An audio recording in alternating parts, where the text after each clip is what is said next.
आज है 8 सितंबर 2023 दिन शुक्रवार।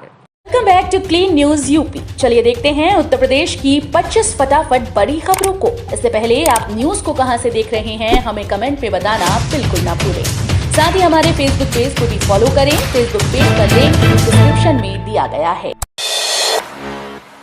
10 खराब डॉलर की अर्थव्यवस्था की तैयारी, योगी सरकार बुलाएगी विशेष सत्र। यूपी को 10 खरब डॉलर की अर्थव्यवस्था वाला राज्य बनाने के लिए विधानमंडल का विशेष सत्र बुलाया जाएगा। विधानसभा सचिवालय ने तैयारी शुरू कर दी है। इसका विपक्षी दलों ने समर्थन भी किया। इस सत्र में सत्ता व विपक्ष के सदस्य अर्थव्यवस्था को 5 वर्षों में 10 खरब डॉलर ले जाने पर अपने सुझाव देंगे। मंत्री अपने विभाग में इसके लिए चल रही कवायद की जानकारी देंगे।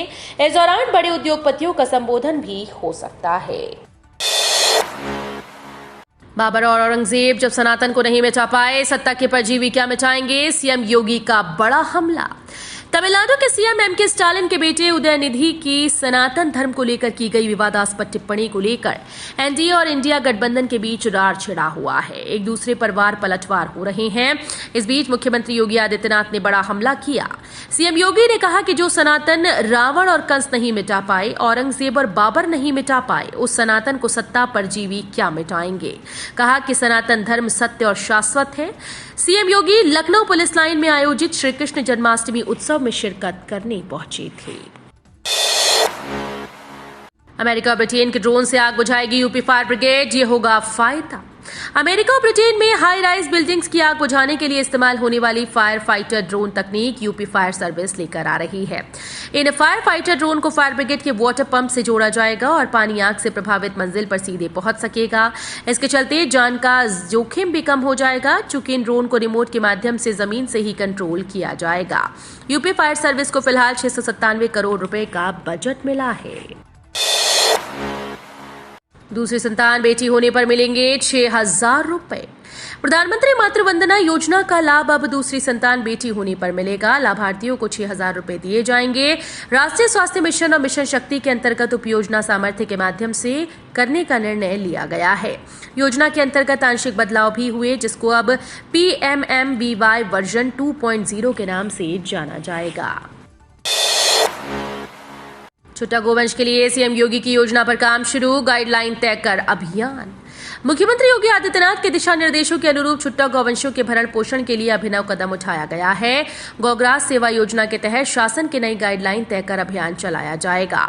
हर घर में बनने वाली पहली रोटी, पहला आटे का चोकर गाय के नाम से निकाला जाएगा। गौवंश को गोद लिया जाएगा। इसके लिए गौ प्रेमियों को मासिक और सालाना शुल्क देना होगा। इस पैसे से गुड़, सेंधा, नमक, चोकर, हरा चारा खरीदा जाएगा। अखिलेश ने बीजेपी को दी नाम बदलने की सलाह, सुझाया ये अनोखा नाम। सपा प्रमुख अखिलेश यादव ने देश का नाम बदले जाने की चर्चाओं के बीच बीजेपी को अपना नाम बदलने की सलाह दी है। यादव ने लिखा कि भाषाओं का मिलन मानवता और सौहार्द के विकास का प्रतीक माना जाता है। फिर भी अगर संकीर्ण सोच वाली भाजपा और उसके संगी साथी किसी भाषा के शब्द को गुलामी का प्रतीक मानकर बदलना चाहते हैं, तो अपने नाम में से अंग्रेजी का शब्द पार्टी हटाकर दल लगाना चाहिए और नाम भाजपा से भाजद कर देना चाहिए। केशव मौर्य ने इंडिया गठबंधन पर साधा निशाना। इंडिया भारत विवाद को लेकर डिप्टी सीएम केशव प्रसाद मौर्य ने विरोधी दलों पर निशाना साधा है। उन्होंने कहा कि गठबंधन में शामिल दल भी कांग्रेस की तरह है, जो कभी देश के बारे में सकारात्मक नहीं सोच सकते। उन्होंने कहा कि घमंडिया गठबंधन के बाकी दलों ने गांधी परिवार सरीखी हीनता ओढ़ रखी है, जो अद्भुत भारत के बारे में रत्ती भर भी सकारात्मक सोच नहीं रखते।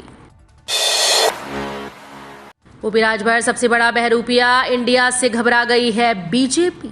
मैनपुरी में सपा के राष्ट्रीय महासचिव शिवपाल सिंह ने बीजेपी और ओपी राजभर पर जमकर निशाना साधा। उन्होंने कहा कि राजभर सबसे बड़े बहरूपिया हैं, उनमें स्थायित्व नहीं है।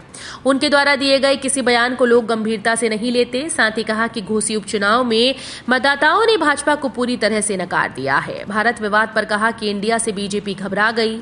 इंडिया का नाम बदलकर भारत करना बीजेपी की गंदी सोच है। लखनऊ में घर लेने का सपना होगा पूरा, 25% पेमेंट पर फ्लैट। लखनऊ में एलडीए ने अपने उन 26 अपार्टमेंट्स की सूची जारी कर दी है जिनमें सरकारी कर्मचारियों को 25% तो आम कर्मचारियों को 35% पैसा जमा करने पर रहने के लिए कब्जा मिल जाएगा। एलडीए उपाध्यक्ष डॉक्टर इंद्रमणि त्रिपाठी ने इस संबंध में आदेश जारी कर दिए। पहले आओ पहले पाओ योजना के फ्लैट्स की कीमत का 35% भुगतान कर अनुबंध के आधार पर लोग कब्जा ले सकते हैं। अभ्यर्थियों को भा रही योगी सरकार की सिविल सेवा निःशुल्क कोचिंग, 1476 आवेदन आए। उत्तर प्रदेश संस्कृत संस्थान के 5वें सत्र में पिछले वर्ष की तुलना में 1.5 गुना से अधिक आवेदन आए। इस वर्ष सिविल सेवा निःशुल्क कोचिंग में प्रवेश के लिए 1476 अभ्यर्थियों ने आवेदन किया, जबकि पिछले वर्ष 960 अभ्यर्थियों ने आवेदन किया था। संस्थान ने प्रवेश के लिए अभ्यर्थियों से 1 अगस्त से ऑनलाइन आवेदन पत्र मांगे थे, जो 31 अगस्त तक चले। वहीं 5वें सत्र की प्रवेश परीक्षा 26 और 27 सितंबर को आयोजित की जाएगी। बकरी का दूध 100 रुपए प्रति लीटर के पार, 20 दिन में दुगनी हुई कीमत। बदायूं के उझानी में पिछले कई दिनों से बुखार के मरीज की संख्या में इजाफा होने के बाद लोग देसी नुस्खे आजमाने लग गए हैं। ऐसे ही नुस्खों में खासकर डेंगू के दौरान बकरी के दूध के इस्तेमाल का शोर मचा तो उसकी डिमांड बढ़ गई, जिससे बकरी के दूध की कीमत दुगनी हो गई। उझानी इलाके में बकरी का दूध 100 रुपए प्रति लीटर बिक रहा है। स्टेनोग्राफर के करीब 300 पदों पर भर्तियां। उत्तर प्रदेश अधीनस्थ सेवा चयन आयोग ने 277 स्टेनोग्राफर पदों पर भर्ती के लिए एक अधिसूचना जारी की। इसके लिए आवेदन की प्रक्रिया 17 अक्टूबर से शुरू होगी और आवेदन पत्र जमा करने की अंतिम तिथि 6 नवंबर 2023 है। इच्छुक उम्मीदवार आधिकारिक वेबसाइट www.upsssc.gov.in के माध्यम से ऑनलाइन आवेदन कर सकते हैं। यूपी के जिले में दोबारा दस्तक दे रहा डेंगू। यूपी के मिर्जापुर जनपद में एक बार फिर से एडीज मच्छर के काटने से फैलने वाली बीमारी डेंगू और चिकनगुनिया बीमारी ने विभाग की चिंता बढ़ा दी। इसके साथ साथ काफी संख्या में लोग वायरल बुखार की चपेट में आ रहे हैं। ऐसे में डेंगू और वायरल फीवर के लक्षण लगभग एक जैसे होने से लोग इनमें अंतर नहीं कर पाते, जिसकी वजह से मरीजों की हालत अधिक बिगड़ जाती है। एक्सपर्ट के मुताबिक यदि डेंगू के लक्षणों को पहचान कर समय पर इलाज न कराया जाए तो ये जानलेवा साबित हो सकता है। बिजली कटौती से संकट, अब शहर में मोबाइल ट्रांसफार्मर का सहारा। महाराजगंज में उमस भरी गर्मी में बिजली संकट गहराता जा रहा है। हालत ये हो गई है कि कटौती मुक्त शहरी फीडर में हर रोज 4 घंटे और ग्रामीण फीडर में 8 घंटे की कटौती हो रही है। लोगों की सांसत हो गई है। हालांकि विभाग शेड्यूल के हिसाब से आपूर्ति देने की कोशिश कर रहा है, लेकिन ओवरलोड से हाफ रहे फीडर व ट्रांसफार्मर विभाग की कोशिश पर पानी फेर दे रहे हैं। शिक्षकों के 145 पदों पर भर्ती के लिए आवेदन शुरू। एलयू में 145 शिक्षकों की भर्ती के लिए आवेदन शुरू हो गए हैं। अनारक्षित ओबीसी और ईडब्ल्यूएस अभ्यर्थियों के लिए आवेदन शुल्क 1500 रुपए और SC/ST वर्ग के लिए 1200 रुपए तय किया गया। अभ्यर्थी एलयू की ऑफिशियल वेबसाइट के जरिए 30 सितंबर तक आवेदन कर सकेंगे।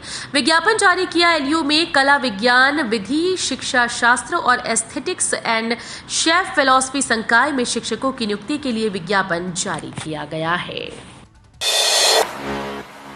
लोकसभा चुनाव के पहले समाजवादियों के इस फैसले से बड़ी अखिलेश यादव की टेंशन। समाजवादी पार्टी से भागे हुए नेताओं ने अपना एक अलग मोर्चा बना लिया है, जिसका नाम स्वाभिमान समाजवादी मोर्चा रखा गया।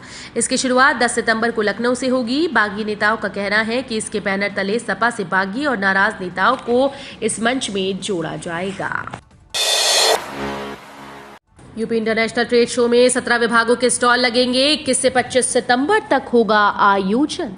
ग्लोबल इन्वेस्टर समिट के बाद अब ग्रेटर नोएडा में पहला इंटरनेशनल ट्रेड शो आयोजित करने जा रही योगी सरकार इसके माध्यम से विभिन्न विभागों के उत्पादों को वैश्विक पहचान दिलाने का प्रयास करेगी। इसके तहत कुल 17 विभागों को आगामी 21 से 25 सितंबर तक ग्रेटर नोएडा स्थित India expo centre and mart के विशाल परिसर में होने जा रहे इंटरनेशनल ट्रेड शो में स्टॉल लगाने को मंजूरी दे दी गई है। ये सभी स्टॉल 2nd फ्लोर के हॉल नंबर 2 में लगाए जाएंगे, जहां आने वाले नेशनल और इंटरनेशनल बायर्स के लिए तमाम तरह की पब्लिक एमिनिटीज का भी ख्याल रखा जाएगा। कांग्रेसियों ने निकाली पदयात्रा। राहुल बोले, जब तक नफरत खत्म नहीं होती तब तक होगी यात्रा। भारत जोड़ो यात्रा की प्रथम वर्षगांठ पर कांग्रेसियों ने यूपी की राजधानी लखनऊ सहित कई जिलों में पदयात्रा निकाली। इस मौके पर कांग्रेसियों ने कहा कि यात्रा का मकसद अभी पूरा नहीं हुआ। इस यात्रा का मकसद तब पूरा होगा जब देश के हर वंचित को पूरा न्याय मिलेगा। लखनऊ में शहीद स्मारक से पदयात्रा शुरू होकर झंडेवाला पार्क अमीनाबाद तक जाएगी। त्योहारी सीजन शुरू होने से पहले सस्ती होंगी दालें। केंद्र सरकार ने दलहन की बढ़ती कीमतों पर ब्रेक लगाने के लिए कमर कस ली है। केंद्र सरकार ने कहा कि मसूर दाल के अघोषित स्टॉक को जमाखोरी माना जाएगा। खास बात यह है कि इसके साथ ही केंद्र सरकार ने तत्काल प्रभाव से मसूर दाल के अनिवार्य स्टॉक का खुलासा करने को लेकर एडवाइजरी भी जारी कर दी। ऐसे में जानकारों का कहना है कि सरकार के इस कदम से दलों की बढ़ती कीमतों पर लगाम लग सकती है। अगले साल से वाराणसी गोरखपुर का सफर 3 घंटे में होगा पूरा। यात्री सुविधा और आसान सफर के लिए रेलवे ट्रैक बिछाने का काम चल रहा है। पूर्वोत्तर रेलवे वाराणसी मंडल के भटनी औड़िहार 125 किलोमीटर रेलखंड का दोहरीकरण तेजी से चल रहा है। 2024 में इसके पूरा होते ही वाराणसी से गोरखपुर का सफर 3 घंटे में पूरा होगा। वर्तमान में 6 घंटे लगते हैं। विद्युतीकरण और दोहरीकरण में महज 86 किलोमीटर का काम बाकी है। सरयू नदी के बीच पुल निर्माण और रेलवे ट्रैक बिछाने का काम भी होना है। यूपी के कई हिस्सों में बारिश के आसार, मौसम विभाग की चेतावनी। उत्तर प्रदेश के कई इलाकों में बारिश के आसार हैं। दक्षिणी हिस्सों बुंदेलखंड और विंध्य क्षेत्र में आज शुक्रवार 8 सितंबर से गरज चमक के साथ अधिकांश स्थानों पर हल्की से मध्यम बारिश होने की संभावना। इसके अलावा पूर्वी उत्तर प्रदेश के अन्य क्षेत्रों में कुछ स्थानों पर जबकि पश्चिमी यूपी में कहीं कहीं छिटपुट बारिश हो सकती है। फतेहपुर सीकरी में पर्यटक लेंगे लाइट एंड साउंड शो का मजा। गोल्फ कोच को भी परेशान नहीं होंगे लोग। आगरा में पथकर सलाहकार समिति की बैठक बुधवार को मंडलायुक्त ऋतु माहेश्वरी की अध्यक्षता में हुई। बैठक में पर्यटन विकास से संबंधित कई अहम प्रस्तावों को समिति ने मंजूरी दे दी। देर शाम तक चली बैठक में फतेहपुर सीकरी में लाइट एंड साउंड के प्रस्ताव को मंजूर कर लिया गया, तो वहीं गोल्फ कोर्ट खरीद पर सहमति बन गई। इससे ताजमहल और फतेहपुर सीकरी में पर्यटकों को गोल्फ कार्ट के लिए लंबा इंतजार नहीं करना होगा।